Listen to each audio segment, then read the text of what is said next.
معالی السبتین کے اندر روایت موجود ہے، لکھنؤ کا ایک ہندو راجا تھا جس کا نام افتخار الدولہ ہے، گھر میں عزاداری رکھا کرتا تھا۔ کون ہے یہ؟ ہندو، اور ہندوؤں کا راجا ہے، سارے ہندو اس کو اپنا پنڈت مانتے ہیں، اپنا استاد مانتے ہیں، اس کی بات سنتے ہیں، اپنا رہبر مانتے ہیں، لیکن حسین کی عزاداری رکھتا تھا، ہر سال عزاداری رکھا کرتا تھا۔ باقی جو دوسرے متعصب لوگ تھے انہوں نے بڑا مذاق اڑایا کہ یہ ہندو ہے، مسلمان نہیں ہوتا لیکن عزاداری رکھتا ہے، اس کو پرواہ نہیں تھی، حسین پر ماتم کرتا تھا، مجلسیں رکھتا تھا، سبیلے لگاتا تھا۔ ایک دن ایسا ہوا کہ ایک سال بہت زیادہ پریشان ہو گیا، مالی طور پر بھی مفلس ہو گیا اور جسمانی طور پر بھی کمزور ہو گیا، ناتواں ہو گیا، بیمار ہونے لگ گیا۔ اب وہ جو مذاق اڑانے والے تھے ان کو اور ضرورت مل گئی، انہوں نے کہا دیکھ لیا یہ ان کو یاد کرتا ہے اور ان کا حال یہ ہے، ان کا پوچھنے والے کوئی نہیں، توجہ رکھیے گا، یہ ان کو یاد کرتا ہے، یہ ان کی فریاد رسی کرنے والا کوئی نہیں ہے، لیکن اسے پرواہ نہیں کی، اسی بیماری کی حالت میں اپنے چارپائی پہ لیٹا ہوا تھا۔ جو گھر والے تھے وہ منتظر تھے یہ کچھ دنوں کے بعد مر جائے گا،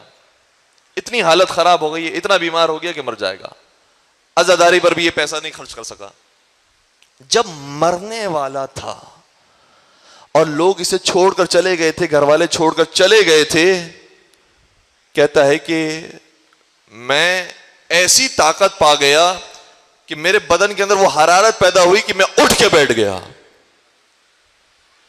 لوگوں نے پوچھا کہ آپ میں یہ حرارت کیسے پیدا ہوئی، یہ انرجی کیسے آئی، یہ طاقت کیسے آئی؟ یہ روایت میں دیکھ کر پیش کر رہا ہوں، معالی السبتین کے اندر آپ دیکھنا چاہیے، روایت موجود ہے کہ تمہیں نہیں معلوم، تم نے نہیں دیکھا، لیکن جب میں سویا ہوا تھا اور مرنے کے قریب تھا، ملک الموت میرے سامنے آیا، ملک الموت میری روح کو لے جانے والا تھا کہ میں نے کیا دیکھا کہ غریب زہرا تشریف لائے، حسین ابن علی تشریف لائے، اور حسین ابن علی نے آنے کے بعد کہا اے ملک الموت یہاں سے دور چلا جا، یہ میرا عاشق ہے، یہ میرا محب ہے، یہ مجھے یاد کرتا ہے، یہ زندگی بھر مجھے یاد کرتا ہے، میں اسے یاد نہیں کر سکتا، یہ سارا سال میرے لیے عزاداری رکھتا ہے کہ میں اسے زندگی نہیں دے سکتا، ملک الموت تو یہاں سے چلا جا، میں نے اسے زندگی دے دی۔ اور کہتے ہیں اٹھ کر بیٹھ گیا۔ مجھے نہیں معلوم کہ اس سے کیسے پہچانا مولا حسین کو، مولا حسین نے اپنا تعارف کیسے کروایا ہوگا، لیکن شاید ہو سکتا ہے کہ اس سے سنا تو یہ ہوگا کہ حسین اس ذات کا نام ہے جو وقت آ کر چھنی ہو چکے تھے، لہو لہان ہو چکے تھے، مولا کو اس حالت میں دیکھ کر ہی پہچان گیا ہوگا یہ کوئی اور نہیں ہے، یہ وہی غریب الوطن ہے، یہ کوئی اور نہیں ہے، یہ شہید کربلا ہے۔ جب اٹھ کر بیٹھ گیا، طاقت آ گئی، زندگی مل گئی، بلایا گھر والوں کو، گھر والے آ گئے، گھر والوں کو کہا کہ جاؤ کسی مسلمان مولوی کو لے کر آؤ، وہ آ کر مجھے کلمہ پڑھا دے۔ حیران ہو گئے سارے گھر والے، اس نے حکم دیا تھا، گھر کا سرپرست تھا، سب مجبور ہوئے جانے پر، اور لے کر آئے کسی مسلمان مولوی کو، کہا کہ نہیں کسی شیعہ مولوی کو لے کر آؤ، کسی محب اہل بیت عالم دین کو لے کر آؤ۔ باقاعدہ اس عالم دین کو لایا گیا، یہ خبر پھیلنا شروع ہوئی، شہر میں پھیلنے لگی، سارے ہندو جمع ہو گئے، اور ہندو نے جمع ہونے کے بعد کہا اے پنڈت صاحب ہم آپ کا بڑا احترام کرتے ہیں، بڑا ادب کرتے ہیں، ہم آپ کو مسلمان ہونے نہیں دیں گے، اگر آپ مسلمان ہو گئے تو ہمارے دین کی توہین ہوتی ہے، ہم آپ کو مسلمان ہونے نہیں دیں گے۔ سنیے گا آپ پنڈت کا جواب، اور پھر التماس دعا میں کہوں گا کہ پنڈت یہ جواب دیتا ہے کہ میں نے وہ منظر دیکھ لیا ہے جس کے بعد میں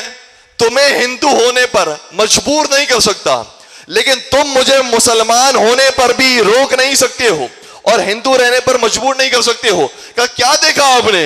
کہ جس کی میں عزاداری برپا کیا کرتا تھا نا، میں نے اسی کو خواب میں دیکھا ہے، اور اسی نے آ کر یہ کہا ہے تو میری ہر سال عزاداری برپا کرتا ہے، جا میں نے آج تجھے زندگی دے دی، پتہ ہے آج میں نے حسین کے در سے زندگی پائی، میں حسین کا کلمہ پڑھے بغیر اس دنیا سے نہیں جا سکتا۔ لکھنؤ کا رہنے والا تھا یہ، اور روایت یہ کہتی ہے کہ لکھنؤ سے یہ اٹھ کر کربلا گیا،